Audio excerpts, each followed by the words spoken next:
साथियों का आपके अपने परिवार एग्जामपुर में हार्दिक स्वागत करता हूं। हम है एग्जामपुर कलम से क्रांति।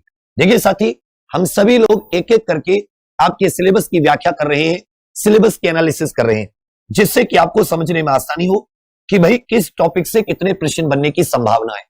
तो मैं तो रीजनिंग का सब लोग कर चुके, मैं अभी कर रहा हूं हिंदी का, इसके बाद में 4 बजे करूंगा मैं जीके का, जिससे कि ये सारी की सारी समस्या आपको मतलब सिलेबस में कोई दिक्कत ना आए। तो देखिए, सामान्य हिंदी आपके इसके सब्जेक्ट का नाम है। 37 के करीब इसमें आपके प्रश्न आएंगे, 37 के करीब प्रश्न। हर एक प्रश्न आपका 2 नंबर का होगा। हर एक प्रश्न कितने नंबर का होगा? 2 नंबर का। तो आप उसी हिसाब से लगा दें, 2 सत्ते 14 का 4 हासिल लगा 1, ये 74 नंबर की। और नेगेटिव मार्किंग जो होगी, अगर आप गलत करते हो तो आधा नंबर आपका साथी 0.50 का मतलब होता है आधा, ये नंबर आपका कट जाएगा। अब समझिए मेरी बात, ये टॉपिक आपके पास लगभग 33 के करीब टॉपिक है अगर आप इन्हें गिनोगे, जिसमें सामान्य हिंदी में इसे 1, 2 और 2 के अंदर ये सब टॉपिक है, उसके अलावा ये सब टॉपिक है, फिर यहां पर 3 और 4। तो कुल मिला के हिंदी को कितने भागों में बांटा है? 4 भागों में बांटा है। एक हिंदी और भारतीय भाषाएं, मतलब भाषा का मौलिक ज्ञान, भाषा क्या होती है, भाषा शब्द किस धातु से बना है, भारत में कौन कौन सी महत्वपूर्ण भाषाएं बोली जाती हैं, हिंदी का स्थान कितना है। क्या आप जानते हैं कि कितने राज्य ऐसे हैं जिनकी आधिकारिक भाषा हिंदी है? ऐसे कितने राज्य हैं जिनकी आधिकारिक भाषा हिंदी है? क्या बता सकते हैं? भारत में टॉप 5 सबसे ज्यादा बोली जाने वाली भाषाएं हिंदी किस भारतीय भाषा परिवार की है, लिपि क्या होती है, वो सारी की सारी चीजें हमें इस पहले वाले टॉपिक में पढ़नी है। सेकंड में व्याकरण का मौलिक ज्ञान। व्याकरण के अंदर, व्याकरण एक ऐसा शास्त्र होता है, एक ऐसा साधन होता है जिसके द्वारा हम हिंदी को या किसी भी भाषा को शुद्ध रूप से लिखना, पढ़ना, बोलना, उच्चारण करना सीखते हैं। तो शुद्धता का ज्ञान कराता है।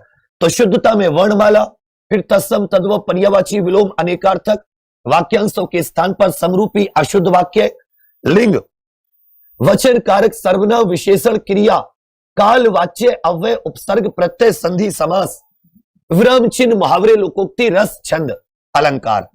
अपठित बोध के 5 प्रश्न आने तय हैं, जिसमें गद्यांश होता है, प्रसिद्ध कवि, लेखक, उनकी प्रसिद्ध रचनाएं, साथ ही 4 प्रश्न इसके हो जाते हैं। साहित्य से प्रसिद्ध कवि, उनके लेखक, उनकी रचनाएं, और ये जितना भी आपका क्या बोलते हैं, कोई पुरस्कार आदि आते हैं हिंदी में, याद रखिएगा 4 प्रश्न आएंगे। साहित्य से 4 प्रश्न आते ही आते हैं। 5 प्रश्न अपठित प्रश्न के हो गए, जो अपठित गद्यांश होता है। तो 9 तो यही हो गए। अब समझिए बाकी का। तो प्रमुख इस तरीके से बांट रखा है।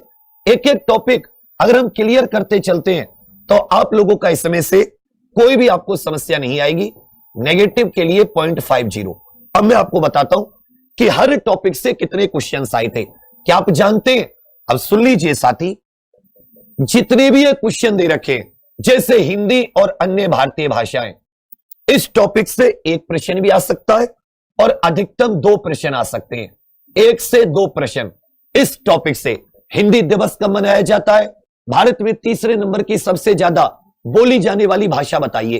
पहले नंबर पर हिंदी हो गई, दूसरे पर बंगाली हो गई, अब तीसरी कौन सी है? विश्व की पूछ सकता है, भाषा परिवार पूछ सकता है, पश्चिमी हिंदी उपवर्ग की कौन सी बोली होती है, हिंदी की कितनी बोलियां होती हैं। अभी आपका एसआई का पेपर हुआ था मृतक आश्रित का, उसमें 2 क्वेश्चन इससे थे, इस पहले चैप्टर से 2 क्वेश्चन थे। और आप देखोगे मतलब सेम सिलेबस जो है वो एसआई का भी है। तो उसमें एक तो ऐसा पूछा था किसी दक्षिण की भाषा के बारे में, और वो किसी को नहीं आता था। और बोली में इन्होंने 18 बोली मानी थी। बोर्ड ने कितनी बोली मानी थी? 18। हम लोग कितनी पढ़ते हैं? 17 पढ़ते हैं लगभग।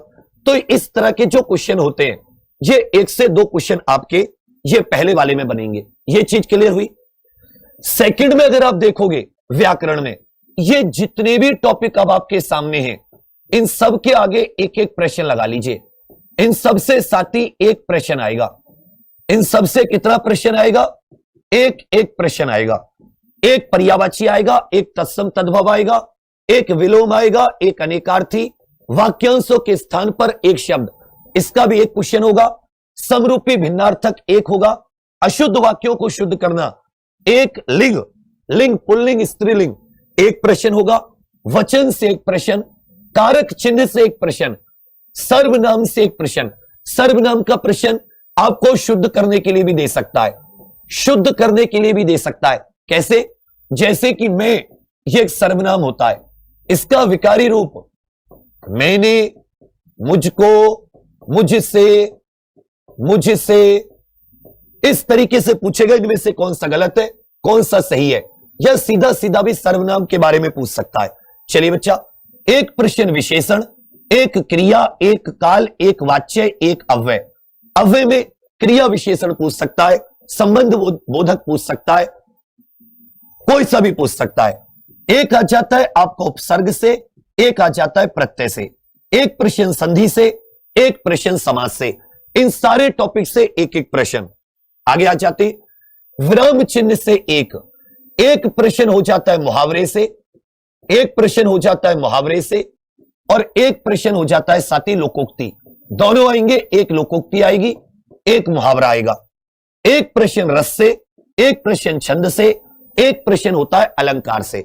अब गिन लीजिए, 5, 6, 9, 10, 11, 12, 13, 14, 15, 16, 17, 18, 19, 20, 21, 22, 23, 24, 25, 26, 27, 28, 29, 30, 31, 32, 33, 34, 35, 36 और 37। कितने प्रश्न हो गए? 37 प्रश्न हो गए। मतलब ये जितने भी पूरा व्याकरण पढ़ना है, लेकिन क्वेश्चन कितना आएगा हर टॉपिक से? एक क्वेश्चन आएगा। तो अब किसी भी टॉपिक को छोड़ नहीं सकते। कुछ लोग सोचेंगे इसमें संज्ञा क्यों नहीं दे रखी?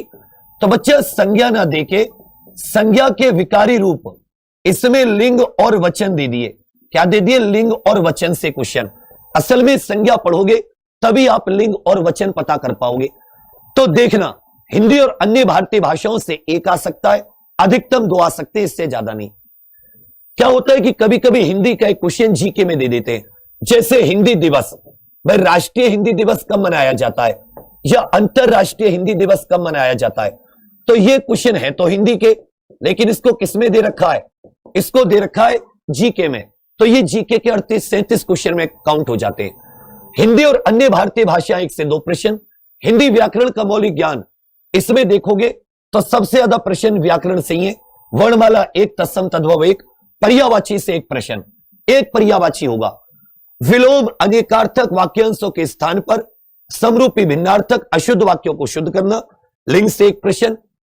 वचन 1, कारक 1, सर्वनाम 1, विशेषण 1, क्रिया 1, काल 1, वाच्य, अव्यय, उपसर्ग, प्रत्यय, संधि, समास, इन सब से 1 प्रश्न।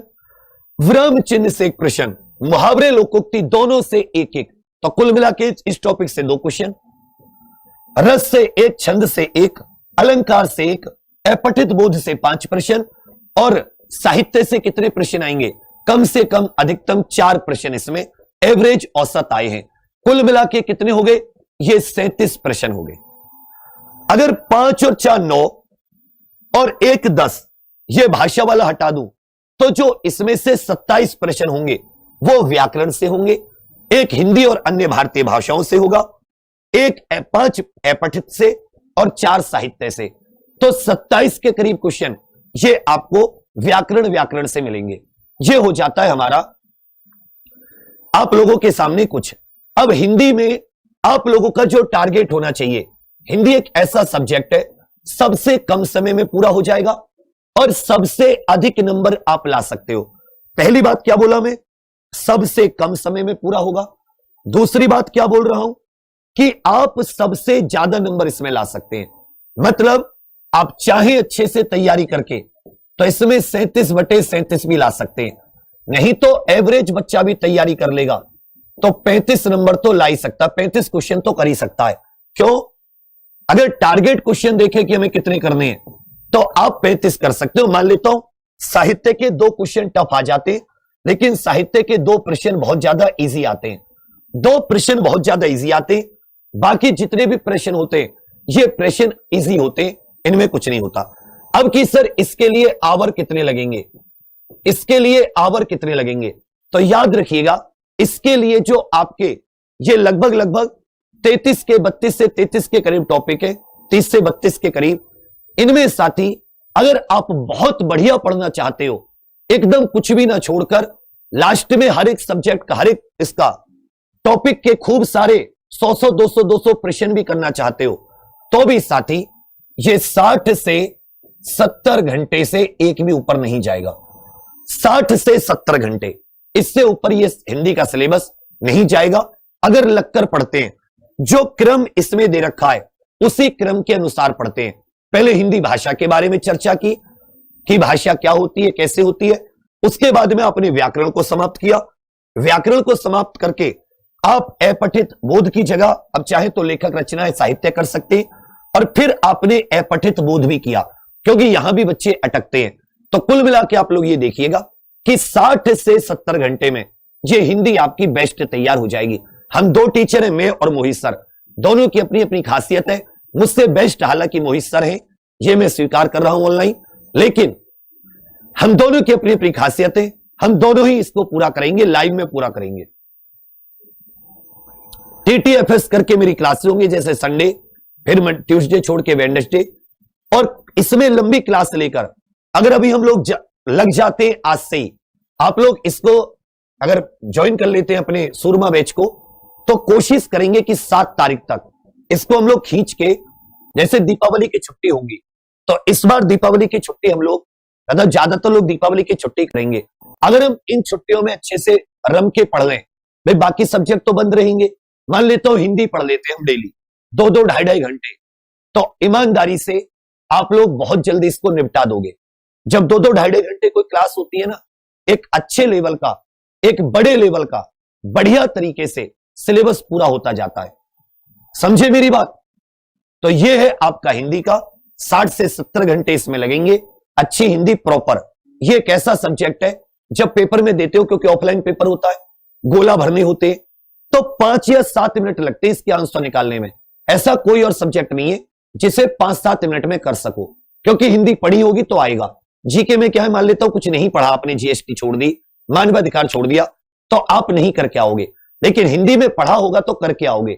छोटा सिलेबस है, ज्यादा बड़ा भी नहीं है और इतना छोटा भी नहीं है। आराम से 35 प्रश्न, अगर हिंदी में 35 प्रश्न तुम्हारे आ जाते हैं, सिलेक्शन होने के चांस 75% बढ़ जाते हैं बाकियों से। जिसका मैथ कमजोर होता है उसका कहीं ना कहीं हिंदी थोड़ा वीक होती है। तो इस बार जीके पे भी अभी मैं 4 बजे जब एनालिसिस करूंगा, आप लोग खुश हो जाओगे जब ये आप सामने आ जाती है कि किस सब्जेक्ट में किस टॉपिक से कितने प्रश्न आए, तो बहुत सारी चीजें आपके दिमाग में क्लियर हो जाती हैं। 37 प्रश्न हर एक, अगर आप सही करते हो तो आपको 2 नंबर मिलेंगे, और अगर आप गलत करते हो तो आपका 0.50। तो ना तो इसमें गलती की संभावना होती और ना ही साथ ही पूरे नंबर आने की संभावना होती है। तो मैथ रीजनिंग बेस्ट बना लेते हैं। रीजनिंग इसीलिए दीपक सर को उतारा है, क्योंकि उनकी वो सारी रीजनिंग के जो टॉपिक है, वन ऑफ द बेस्ट कह सकते हैं, सर्वश्रेष्ठ वालों में से एक है।